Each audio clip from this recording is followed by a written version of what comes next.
Man, what a setting, and I can't wait to hear more of that. I hope people come back and share more of that. Definitely want to know where it goes to. Thank you. Can we have another round of applause?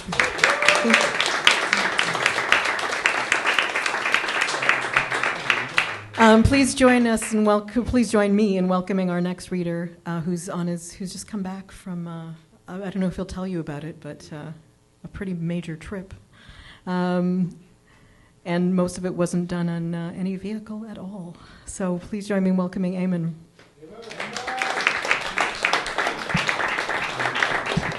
I hope I didn't spoil anything for you.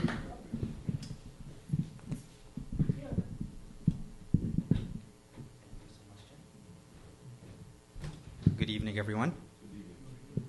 So, what I'm wearing on my feet is not a fashion statement. And what Jen said is correct. I just came back last week from Morocco. And I'm going to tell you about that story by prefacing what I'm going to start with by saying that I'm going to engage in some plagiarism.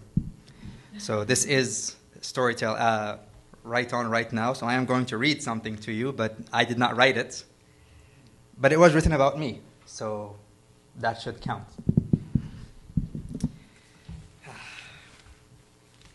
This article was written on the 10th of March. His 40th birthday wish, running across the Sahara Desert. Hamilton's Ayman Nassar, that is me, is getting ready to tackle the grueling 270-kilometer Marathon Des Sables. Spoiler alert, he tackled it and he's here telling you about it.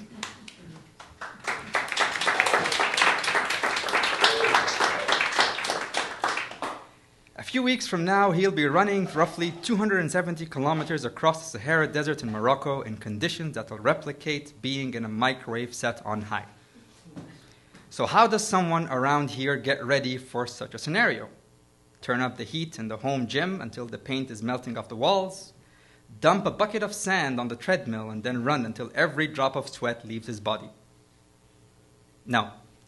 Ayman's been prepping by pulling a couple of layers of light clothing and pounding the pavement on icy roads of Hamilton through the dead of a particularly frigid winter.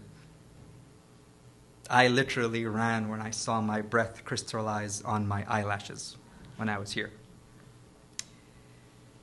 There are 3 global foot races that stand at the forefront of endurance, perseverance, and hardship. There's the Badwater Ultramarathon, which pushes competitors 217 kilometers through the furnace of California's Death Valley. There's the Barkley Marathons, an event known as the race that eats its young, that's so extreme it's billed as being almost impossible to complete. And there's what I'm attempted, completed. The Marathon Des Sables, translation, Marathon of the Sands. Good thing that Canada speaks French, as does Morocco, and they do not speak Arabic. I promise you they don't. The Marathon Des Sables is a 6-leg trek that requires running to cover the distance from Hamilton City Hall to the CN Tower and back, twice, while carrying all their own food and survival gear on their backs. Fortunately, the temperatures were mild, only around 20. The sandstorms can become intense. A few decades ago, one racer was lost for 10 days because of them. We did have a sandstorm on the last day, but it was also accompanied by rain, which was very pleasant. If you ever tried running on the beach, you'll know that galloping on sand is much harder than running on solid ground. At the start of the race, I was praying for hard ground and dreading soft sand. By the end of it, I changed my tune completely, and I was begging for soft sand and hating hard grounds. Case in point, my injured left foot. The whole thing sounds less like fun and more like self-inflicted torture, which makes you wonder why anyone on earth would want to do this. Now, I forgot to mention that this newspaper is a fourth of the size of newspapers where I moved from, and it costs 4 times as much. Now, please pay attention to the usage of the number 4. It's very important for the next part of the story. For me, it's a way to celebrate a milestone in life. I was born in April 1986, so I'm turning 40 next week. The race was also created that same month in that same year. So this year was the 40th anniversary of the race. And to celebrate, they gave us an extra 20 kilometers. They stuck it on the long day. Now, the long day is 100 kilometers. Started at 5 a.m. We were up at 3:30.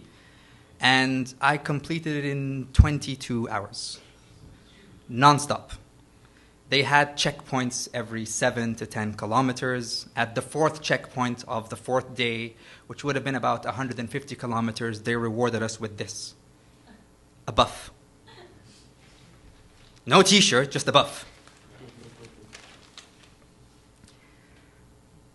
So, for me, there was something special about the fact that I turned 40 on the 40th anniversary of the race and that my lucky number is 4. As George was so kind to point out that if you add the numbers in my date of birth, 21st of April, 1986, it adds up to 31. And when you add 3 and 1 together, you get 4.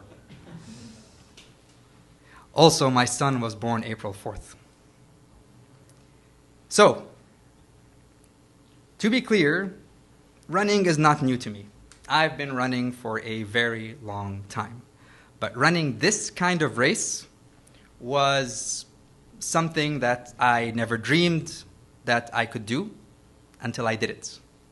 Until I went there and I signed up. And mind you, when we showed up, as I said, we had to carry everything that we needed on our back. So by that I mean food, clothing, sleeping bag, sleeping mat, and we were placed in a tent that's almost the same size as this stage, in width and in length, with the tent going upwards, open from both sides. On the second night, the wind brought the tent down on our heads. I was lucky enough when I signed up for the race that I asked them to be placed with Arabic speakers. And who should they put me in the tent with? But the people who end up finishing the race in first, second, and third place. The royal family of this race, called the Murabites. There was Rashid, there was Muhammad, and there was their brother Mubarak. Mubarak had to drop out, unfortunately due to an injury. 85 people dropped out of this race, out of 1,500 who signed up. And I'm sorry to be the bearer of bad news, but one person did die this year in this race. At the end of the third stage, they were helivaced for medical emergency, but they did not survive. The race is not for the faint of heart. The tent behind us was Canadians. And I would have thought that Canadians would come to our aid when our tent fell on top of our heads on the second night. But all I could hear them say was, "Oh, the first place tent just came down. Honey, pass the maple syrup." It was a lot of fun, but if I had to tell you about the worst day, the longest day, I would tell you that I lost all hope at 8 p.m. on the 100-kilometer trek, because after the 92nd kilometer, there's nothing. So they had flags that were set up every 100 or so meters, and those flags were supposed to be reflective. But when I say flags, they use that term very liberally. It was actually straws. So you have a headlamp on, and you're trying to get it reflected off of a straw so you can know where you are going. And if you've ever played first-person shooter games, where all you can see in front of you is this much, that's the vision I had as I was running down a path that I did not know when it would end. At a point in time, I could see the bivouac, which is a French word for camp, where we're supposed to go. And my friend who finished the race in 16 hours on day 4, which took me 22, was telling me that my fastest 5 kilometers were my last 5 kilometers. And the reason that was is because I really wanted to go to sleep.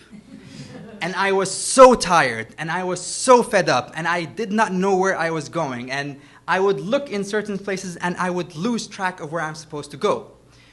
When I got to the finish line on day 4, I remember sitting on the side, looking to the finish line, looking to where my tent will be, and just crying. Crying because day 4 was finished. And when I started, day 6, I had a very bad injury to my ankle. I was limping. These 2 angels from the Netherlands and Germany, or Belgium, saw me, and they offered me painkillers, paracetamol. And I was able to finish day 5 with those, and then day 6, and then come here to tell you that as of Sunday, when I came here, I can officially say that I am a legend because I finished MDS Legendary. Thank you.